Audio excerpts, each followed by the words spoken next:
আমার প্রাণের স্বামী, একবার আপনি ঘরে আসেন। স্বামী বলে, ওগো স্ত্রী, ঘরের ভিতরে আমি যাব না।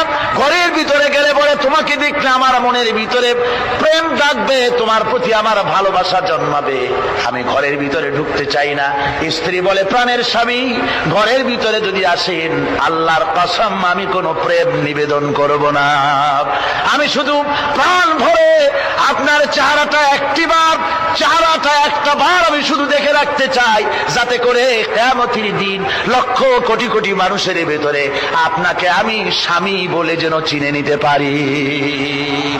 হযরত আব্দুল্লাহ বলেন, ওগো স্ত্রী, যদি এই ইরাদা তোমার হয় আর যদি তুমি ধৈর্য ধারণ করে থাকতে পারো, তাহলে কিয়ামতের দিন আল্লাহ রাব্বুল আলামিন আমি যার জন্য জান দিতে যেতেছি, ওই মাবুদ মেহেরবান জান্নাতের ভেতরে তোমাকে আমাকে স্বামী স্ত্রী হিসাবে পরিচয় করাইয়া দিবেন।